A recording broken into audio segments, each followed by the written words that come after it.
Sorry this video was quick. It was kind of, I didn't plan on doing this video this way. I had another video planned for you guys explaining why I was gone for so long and what was going on, but I wanted to get something out to you. Happy New Year to you and your family. Sorry I didn't get to tell you beforehand. But yeah, I missed you guys. You've been fantastic. Your kind words have brought me back. Seems like from the dead, trust me. I will explain in a future video. I feel like I'm losing my mind. Is everybody in the world blind? Please, Lord, give me a sign, a sign. I feel like I'm losing my mind. Is everybody in the world blind? What's up, formers? Dr. DV8. I'm back after a long time. This is actually the second video I've made today. I made a riding video vlog and it didn't go so well. I had mic issues, didn't realize till over half of the ride was done.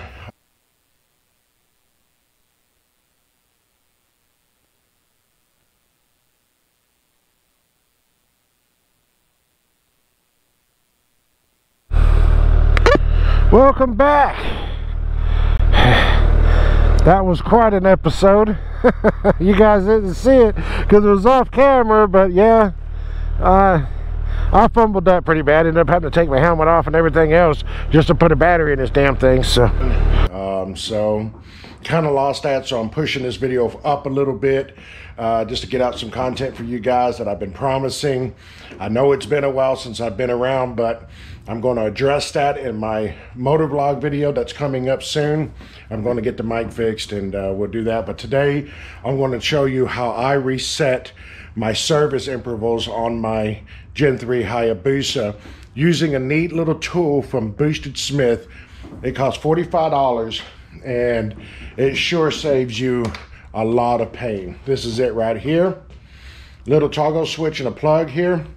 If you've ever had to add, hold that little paper clip in there and short those pins out in order to reset your oil change, it's a pain in the butt, holding that and doing the menus and so on and so forth. This, guys, it's just worth it, man. I'll put the link in the description below. Like I said, it's 45 bucks.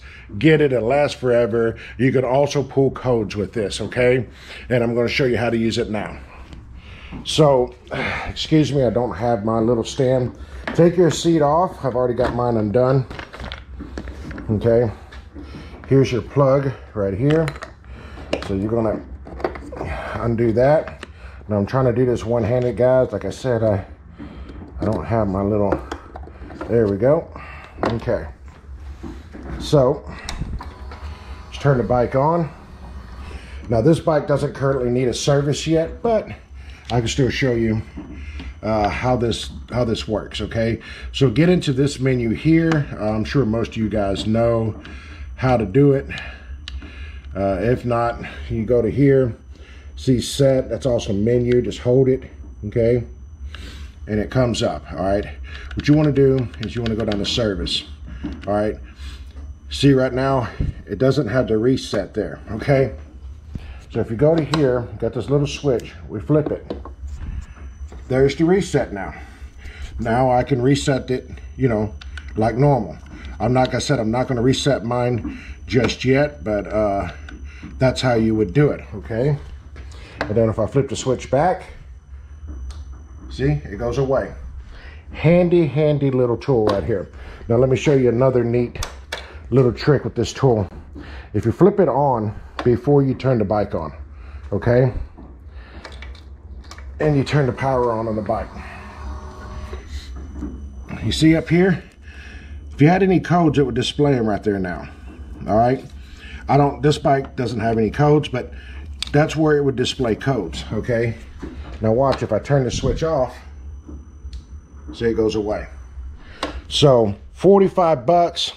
Fantastic. If you get a code, check engine code or whatever, this will give you the code. You can look it up, find out what the problem is and fix it from a place called Busadepot.com. I'll put the link in the description below. It's 45 bucks, guys. Save yourself the headache. It's a great investment for your bike. And yeah, Paper clipping this is not a lot of fun. I did one oil change that way. I won't do it again. So yeah, Boosted by Smith makes this little cable. It's fantastic. I can't recommend it enough. Okay, now second part of this video, let's talk about your chain. Me personally, and like I said, this is me personally. All right, I don't buy chain loops, guys. I don't do it only because the wife's home. Only because these new O-ring chains, they're sealed. They're supposed to be. The O-rings seal in there to keep dirt, water, moisture, everything out, and they're pre-greased, okay? Once the grease works its way out of that, you can't get it back in there. It's done, okay? It's time to replace the chain. So oiling the chain isn't really the big factor, okay? It's already kind of pre-oiled itself. You need to keep it clean, of course. Don't put scrub brushes or anything like that on it, because you can damage the O-rings and they'll start, you know, getting water, moisture, or getting, you know, letting the grease out of there. But the chain is pre-lubed from the factory, sealed in by the O-rings. All you need to do is keep the chain clean, okay? And then I use 7590 heavy gear oil, synthetic. I don't think it has to be synthetic. It can be, you know, regular gear oil. Just use heavy gear oil. I have a little applicator here that I use, and you know, I'll stick it in there, squeak, squeak. I put a couple little drops here and there. What I'm doing with that is not so much lubing the chain, okay? What I'm doing is lubing the sprockets in the chain. So where the sprockets run, or where the chain runs across the sprockets, okay, that's where you're going to get your wear. All right, because if you're not lubing it, then it's metal to metal. So you put a couple drops of that heavy gear oil on there. What it will do is it will lubricate. It'll work its way around those sprockets and lubricate those sprockets, so the chain can come on and off of those sprockets without damaging them, okay? Like I said, I'll put the heavy gear oil on it about every couple hundred miles, about every 150, 200 miles. I'll put a couple drops of oil on it.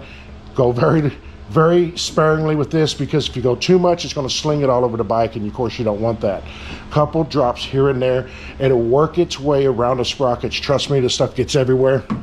And what's really nice about it is when you do go to wash your bike, or you do go to clean your bike, because you're not using that sticky, gummy, you know, chain lube, the oil, if it gets any oil at all on that rim, it wipes right off. It makes cleanup so much easier. I'm gonna get down here and see what I can do, guys. It's gonna be a little dark, so bear with me. Later that day. Okay, we're down on the ground. So let's take a look at this. So if you see what I'm talking about, look how easy this chain just shines right up. I mean, it just almost no effort at all. It just cleans right up, okay? And look at my rim. It's quite dirty right now, but look at that. It just cleans right up. No effort at all. And let's look at the teeth on the sprocket. You can see that the couple drops that I put on there are still on the teeth of this sprocket. They're right there. Now, if I wipe that, oops, there we go. You can see how easy it wipes right off. Let's see, there we go.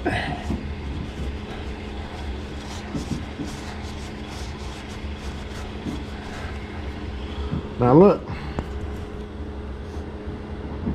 looks absolutely perfect. Easy to clean, easy to maintain, doesn't put any wear and tear on the chain. Like I said, keep the chain clean. Just put a couple drops of that heavy gear oil on it every 100, 150 miles.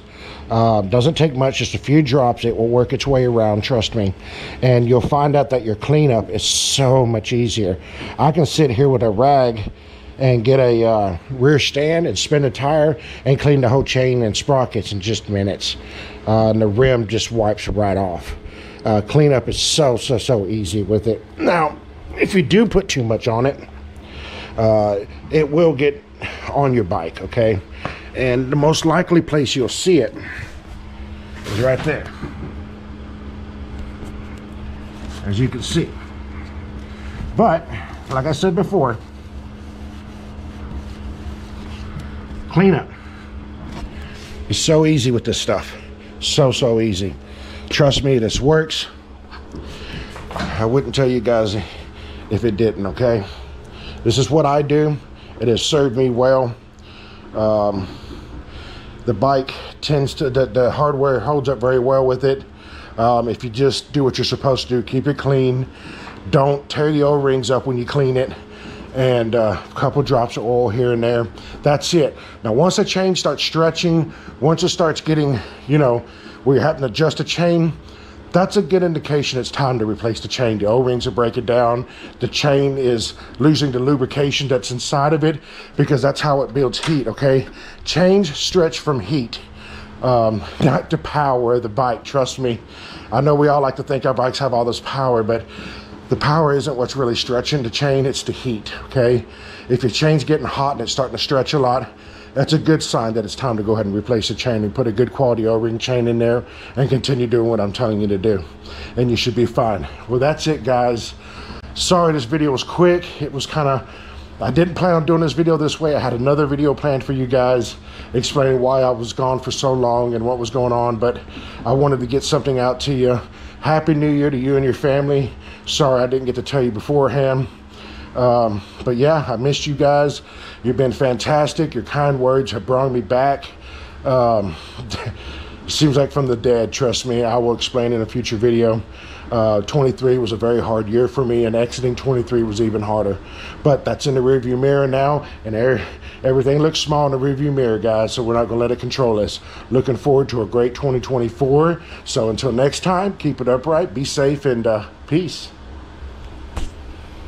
I feel like I'm losing my mind. Is everybody in the world blind? Please, Lord, give me a sign, a sign.